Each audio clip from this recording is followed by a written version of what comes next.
UP की सीमाओं पर किसानों ने डेरा डाल लिया है और एक बार फिर से अपनी आवाज को बुलंद करते हुए नजर आ रहे हैं। किसानों को फिर से तमाम किसान संगठनों का समर्थन भी मिल रहा है। लेकिन ऐसे में कुछ ऐसी भी खबरें सामने आ रही हैं जिन्होंने बीजेपी को मुश्किल में डाल दिया है।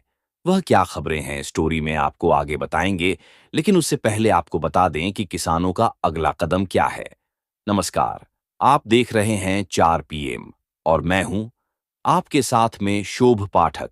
संयुक्त किसान मोर्चे में शामिल किसान नेताओं की गिरफ्तारी के विरोध में भारतीय किसान यूनियन ने महापंचायत का ऐलान किया था।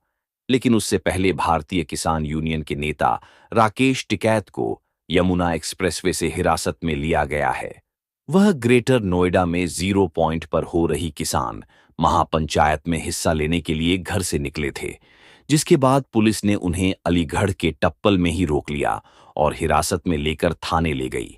बता दें कि राकेश टिकर टप्पल में भाकियू के उपाध्यक्ष के यहां ठहरे हुए थे, जिसके बाद वह सुबह नोएडा में किसानों की महापंचायत में हिस्सा लेने निकले और इस दौरान वह अन्य किसानों के साथ यमुना एक्सप्रेसवे के बीचों बीच पैदल भी चले और नजर आए। फिर थोड़ी दूरी तक जाने के बाद एक कार में बैठ गए। आपको बता दें कि किसान भवन सिसौली में हुई महापंचायत में निर्णय लिया गया था कि यूपी के 5 मंडल, जिनमें मेरठ, सहारनपुर, अलीगढ़, आगरा, मुरादाबाद, गौतम बुद्ध नगर के जीरो पॉइंट पर महापंचायत में पहुंचेंगे और यूपी के 13 मंडल के अंतर्गत आने वाले जनपद अपने अपने संबंधित थानों में शांतिपूर्वक धरना प्रदर्शन करेंगे। सिसौली में हुई मीटिंग के संबंध में राकेश टिकैत ने जानकारी देते हुए बताया था कि गौतम बुद्ध नगर में एक बड़ी पंचायत की जाएगी। राकेश टिकैत ने सभी से इसमें शामिल होने का आह्वान भी किया था। राकेश टिकैत ने कहा कि आगे जो फैसला होगा वही होगा। राकेश टिकैत ने कहा था कि हम अपने जीरो पॉइंट धरना स्थल पर जाएंगे, पुलिस रोकने का काम ना करें। उन्होंने आगे कहा कि जिस तरह से सरकार की पॉलिसी चली हुई है वह कतई बर्दाश्त के काबिल नहीं है। एनजीटी के नाम पर 10 साल पुरानी गाड़ियां एनसीआर में लेकर नहीं चल सकते हैं, उसके 20,000 के चालान हैं। राकेश टिकैत ने पूछा कि क्या जनता यह सब भूल गई और जनता पर इसका प्रभाव नहीं पड़ रहा है।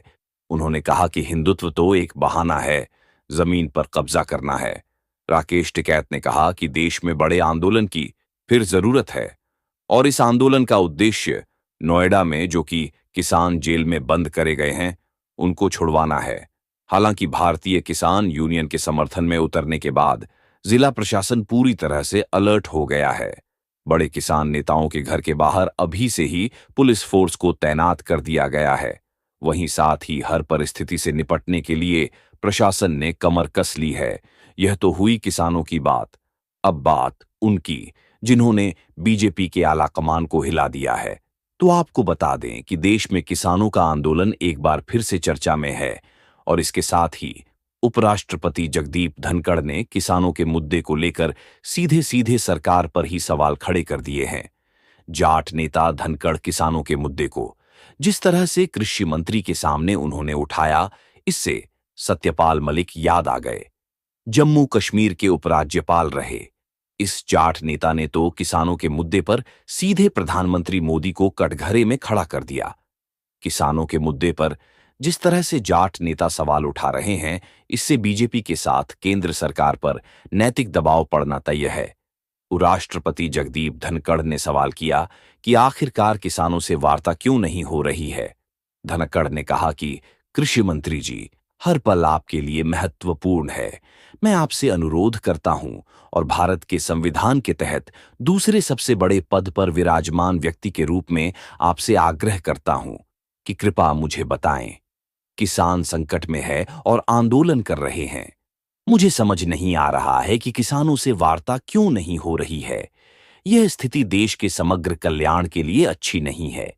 क्या किसानों से कोई वादा किया गया था और वह वादा क्यों नहीं निभाया गया? हम वादा पूरा करने के लिए क्या कर रहे हैं? उन्होंने आगे सवाल किया कि क्या किसानों से कोई वादा किया गया था और वह वादा अभी तक क्यों नहीं निभाया गया? हम वादा पूरा करने के लिए क्या कर रहे हैं? पिछले साल भी आंदोलन था, इस साल भी आंदोलन है और समय जा रहा है। लेकिन हम कुछ नहीं कर रहे हैं। धनखड़ ने आगे कहा कि कृषि मंत्री जी, मुझे तकलीफ हो रही है। मेरी चिंता यह है कि आज तक यह पहल क्यों नहीं हुई। आप कृषि और ग्रामीण विकास मंत्री हैं। अब थोड़ा और पीछे चलते हैं तो इससे पहले सत्यपाल मलिक ने कृषि कानूनों के संदर्भ में प्रधानमंत्री मोदी को अहंकारी तक बता डाला था।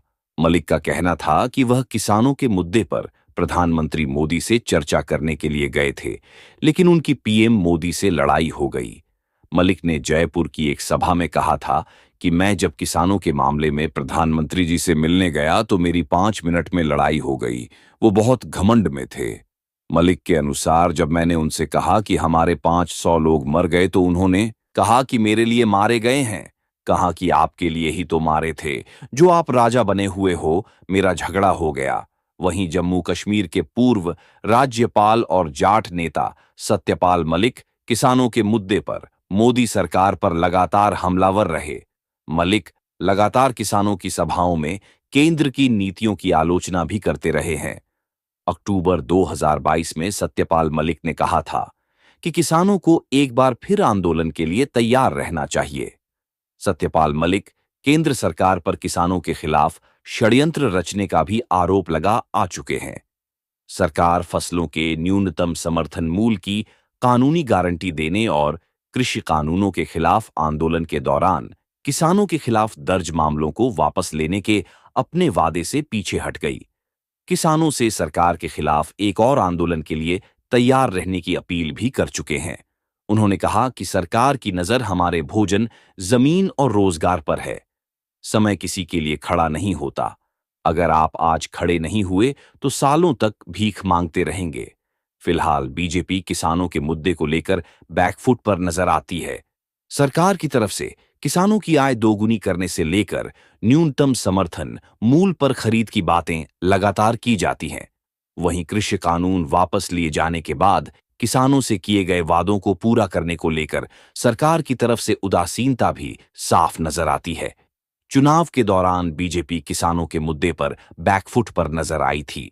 पंजाब, हरियाणा से लेकर पश्चिमी यूपी में बीजेपी के प्रति किसानों की नाराजगी स्पष्ट तौर पर उभर कर सामने आई है और ऐसे में उपराष्ट्रपति ने जिस तरह से किसानों के मुद्दे पर सरकार को लेकर सरकार पर सीधे सीधे सवाल उठाए हैं, इससे पार्टी के साथ ही सरकार को जवाब अब देना होगा।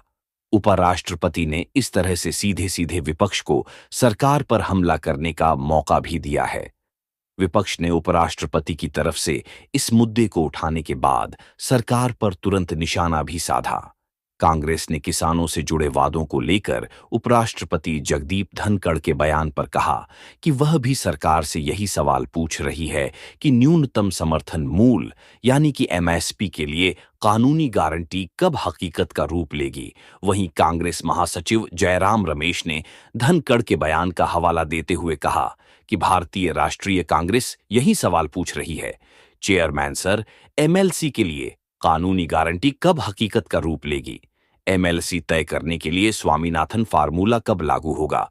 जिस तरह पूंजीपतियों को कर्ज से राहत दी गई, उसी तरह का लाभ किसानों को कब मिलेगा और क्या कुछ कहा। जयराम रमेश ने यह भी आपको सुनाते हैं। हम उपराष्ट्रपति और जो राज्यसभा के चेयरमैन साहब हैं, उनका हम बड़ा सम्मान करते हैं, आदर करते हैं और वह हमारे गार्जियन हैं, राज्यसभा के गार्डियन हैं, संविधान के रक्षक हैं। और जो उन्होंने सवाल किए हैं कृषि मंत्री से कांग्रेस पार्टी, वही सवाल प्रधानमंत्री से पूछ रही है। 4-5 साल से किसानों को एमएसपी का कानूनी दर्जा कब दिया जाएगा? पहला सवाल। दूसरा सवाल, हम कह रहे हैं कि आपने वादा किया था कि संपूर्ण खेती की लागत को 1.5 गुना बढ़ाकर एमएसपी उसी स्तर पर तय किया जाएगा, वो कब आप इंप्लीमेंट करेंगे? और तीसरा सवाल, 16 लाख करोड़ आपने निजी कंपनियों का आरण जो है उसको माफ कर दिया है किसानों का 2 लाख 3 लाख करोड़, मुश्किल से 3 लाख करोड़ होगा वो। न कर्जा कब माफ करेंगे? यही तो 3 सवाल राहुल जी पूछ रहे हैं, खरगे जी पूछ रहे हैं, कांग्रेस पार्टी पूछ रही है। भारत जोड़ो यात्रा के वक्त, भारत जोड़ो न्याय यात्रा के वक्त, चुनावी प्रचार के वक्त, और वही सवाल आज सम्मानित धनखड़ साहब ने कृषि मंत्री से पूछा है। सवाल तो देना चाहिए ना, हम तो इसी पर हम बहस भी चाहते हैं।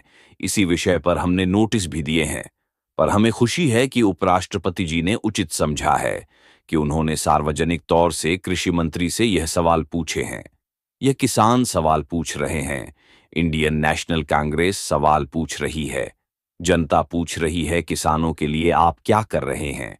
फिलहाल किसान पर सतपाल मलिक के बाद उपराष्ट्रपति जगदीप धनखड़ के बयान ने बीजेपी को मुश्किलों में डाल दिया है और ऐसे में यह अटकलें अब लगने लगी हैं कि कुछ और नेता बीजेपी से किसानों को लेकर बगावत कर सकते हैं।